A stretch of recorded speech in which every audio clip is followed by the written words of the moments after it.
va accomplir dans ta vie. Ton Père peut le faire dans ta vie. Il cesse d'être Dieu. Dieu sait qu'il fait dans notre vie. C'est ce qu'aucun homme ne peut faire dans notre vie pour que son nom soit glorifié. Voilà pourquoi Dieu peut laisser ta situation pourrir. Dieu peut laisser que cette situation puisse pourrir. Les hommes peuvent intervenir. Ton oncle peut intervenir. Ta tante peut intervenir. Mais la situation va continuer à se pourrir jusqu'à ce que la parole de Dieu va s'accomplir. Il a dit dans sa parole, mon Rédempteur, il est vivant. Il s'élèvera le premier. Il s'élèvera le premier. On le dit amen. Amen. Autant la Bible est. Amen. On a dit il s'élèvera le dernier. Tu vois comment je te dis? C'est quoi le livre que tu lis? Hein? Je voulais vérifier si tu lis la Bible. Mon Rédempteur s'élèvera le dernier. Lorsque le Rédempteur ne s'élève pas ensemble avec les hommes, il laisse les hommes s'élever. Il laisse les hommes te promettre. Moi, je ferai ceci. Moi, je te rendrai ceci. Moi, quand tu auras le problème, compte sur moi. Je ferai ceci. Dieu ne peut pas agir lorsque les hommes sont debout dans ta vie. Dieu attendra lorsque tout est fini. La situation est pourrie. Lazare est allé à la tombe. On l'a enterré. C'est là que Jésus arrive. Jésus ne peut pas arriver lorsque Lazare est malade. Jésus arrive toujours lorsque Lazare a commencé à pourrir. Même la famille de Lazare, ils ont dit, papa, n'allez pas là-bas, il sent mauvais. Il a dit, où est mon ami? J'irai là où il est. Il est le Rédempteur. Il te suivra même dans ta tombe. Il est le Rédempteur. Même lorsque les hommes t'abandonneront, lui il sera là. Il laisse que les hommes t'abandonnent. Il laisse que les hommes te critiquent. Les hommes peuvent te critiquer. Tu cries vers Dieu. Tu n'entendras aucune réponse. Les hommes peuvent t'injurier. Tu dis, Seigneur, tu m'as abandonné. Tu n'entendras aucune réponse. Les hommes peuvent t'insulter. Où est son Dieu? Où est son Dieu? Il n'est pas vrai. Il n'a pas Dieu. C'est un péché. Tu peux te mettre dans ta chambre en train de pleurer. Seigneur, on me critique. Seigneur, fais quelque chose. Le Rédempteur ne s'élèvera jamais. Il attendra que la situation puisse se pourrir. Que personne ne soit en mesure de te porter secours. Et là, quand il s'élèvera, amen, le témoignage montera dans ton cœur. Il a dit, il ne partage jamais sa gloire avec un homme. Dieu peut t'amener dans une situation. Il laisse pourrir la situation. S'il veut se glorifier dans ta vie. Il laisse la situation pourrir. Parce qu'il veut se glorifier. Bien aimé, lorsque Dieu commence à opérer les changements dans notre vie, si tu ne le sais pas, ça peut paraître comme une malédiction d'asile. Les portes vont commencer à se fermer. Dieu va commencer à fermer toutes les portes des hommes dans ta vie. S'il veut se glorifier. Tu vas frapper sur cette porte, elle est fermée. Tu vas frapper là-bas, la porte est fermée. Tu vas frapper ici, la porte est fermée. Jusqu'à ce que tu vas rester seul avec Dieu. C'est à ce moment-là que tu vas commencer à t'enseigner comment avoir confiance en lui. Est-ce que je peux avancer? Sarah, 80 ans. Elle a dépassé l'âge. La ménopause. Il s'est retourné vers son mari. Papa, mais tu avais dit que Dieu t'avait dit, non? Qu'il va nous donner une postérité. Mais l'âge avance. Mais pourquoi on n'a pas cet enfant? Moi, j'ai déjà dépassé. J'ai la ménopause. Peut-être Sarah, si je peux le contextualiser, elle pouvait aller chez le gynéco. Elle rentre. Imagine, toi, tu as 80 ans. Tu dis à un gynécologue, médecin, le gynécologue te dit, maman, c'est fini, tu as déjà eu des bouffées de chaleur, tu as tout eu, tu as dépassé la ménopause. Donc toi là, tu n'as plus, tes ovaires ne marchent plus, tu n'as plus rien, tout a séché. Ça c'est le médecin qui te dit ça.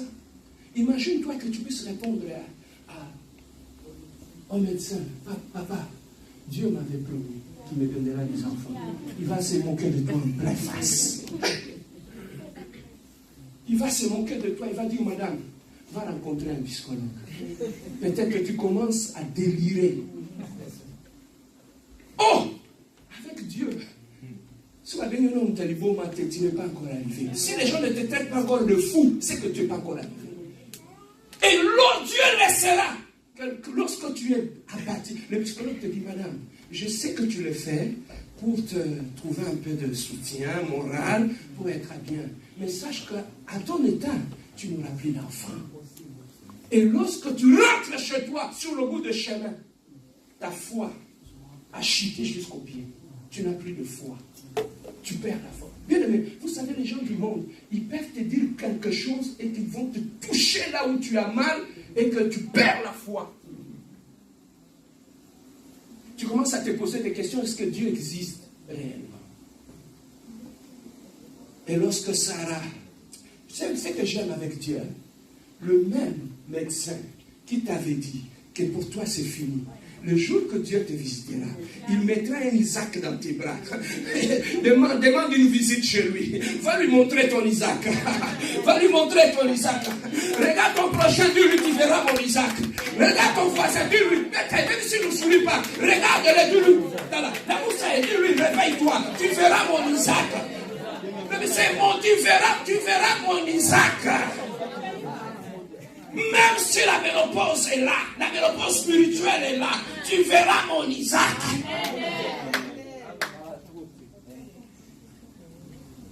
Amen. Amen. Papa, cette femme était abattue, elle était perdue, elle avait perdu espoir.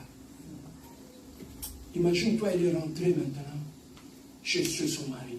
Je suis allé voir le médecin, il a étudié plus que toi. Il a dit que mes ovaires ne marchent plus. Je ne pourrai plus enfanter. Imagine-toi Abraham qui lui dit, maman, je fais confiance à Dieu. Celui qui avait donné la promesse, même si le jour passe, même si le temps passe, je vais rester fidèle à ce qu'il m'a dit. Même si j'ai été humilié, je vais rester fidèle à ce qu'il m'a dit. Même si les hommes me critiquent, je vais rester fidèle à ce que Dieu m'a dit. Je m'accroche à lui, je m'attache à lui. Sarah dit, papa, tu le dis, hein, tu veux me consoler parce que je suis ta femme. Mais on va essayer quelque chose. Tu vois, Agar, à ce moment-là, Abraham, à cause de la famine, se sont retrouvés chez les Égyptiens. Là où ils sont partis, c'était un pays étranger. Ils adoraient un Dieu qu'eux, ils n'adoraient pas. Et Sarah, tellement qu'elle était vieille, elle a pris une servante qu'on appelait du nom de Agar. Et Agar a commencé à travailler chez eux. Agar, elle était devenue comme quelqu'un de leur famille. Vous savez, à ce moment-là en Israël, quand tu es une femme et que tu n'enfantes pas, c'était une honte pour toi et pour ta famille. Parce que tu es allé en mariage, donner une postérité à cet homme. Mais lorsque tu n'as pas été capable de donner la postérité à cet homme, tu sais humilié. Sarah se sentait humiliée. La pression était là. La pression du monde était là. Les gens parlaient. Bien, mais vous savez, il y a des promesses que Dieu peut te donner. Quand tu te lèves devant les gens, tu as même honte de le dire aux gens. C'est que Dieu t'avait promis. Les gens vont te regarder. Bien, mais il y a des choses que Dieu peut te dire. Que lorsque tu le dis aux gens, les gens vont te traiter d'un débile. Ils vont dire, tu es en train de délirer. Mais bien aimé, à ce moment-là, Sarah a dit, non, on va aider Dieu. Comme mon âge avance, pour que les gens de l'extérieur, qui savent que Dieu nous avait donné une promesse, ne se moquent pas de notre Dieu. Papa, on va aider Dieu. Tu vois Agar, personne ne le saura. Ça va se passer ici dans la famille. Personne ne le saura. Prends Agar, mettez-le sur ton lit. Il va te donner un enfant à ma place. Abraham, lui qui était accroché à la promesse, pour satisfaire sa femme, il a dit à Agar, il a donné un enfant. Ils ont eu un enfant qu'on appelle le nom d'Ismaël. Avant même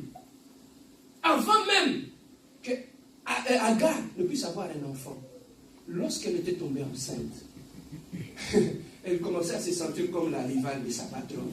Toi, tu n'étais pas capable de lui donner un enfant. Moi, je suis enceinte. Qu'est-ce que tu vas me dire? C'est toi la bosse? Non, tu n'es pas la bosse. Mais cet enfant que je porte, c'est l'enfant de ton mari. Qu'est-ce que tu vas encore me dire? La bonne est devenue patronne. Dans la maison. Papa, On n'aide pas Dieu. On n'aide pas Dieu. Sarah voulait aider Dieu. Mais en voulant aider Dieu, elle est allée créer un autre problème. Dans son foyer, elle était en paix. Avec son mari, le soir, il s'assoyait, il regardait la télé. Mais il ne pouvait plus. Quand il s'assoyait, il regardait la télé. Encore, il y a des femmes, quand elle est enceinte, mais le ciel va tomber. Imagine-toi, Abraham et Sarah étaient assis au salon, ils regardaient la télé. C'est à ce moment-là qu'Agar passe. Maintenant, imagine-toi, toi, Abraham, et toi, Sarah, comment tu vas te sentir? Là, il va commencer à défiler, il va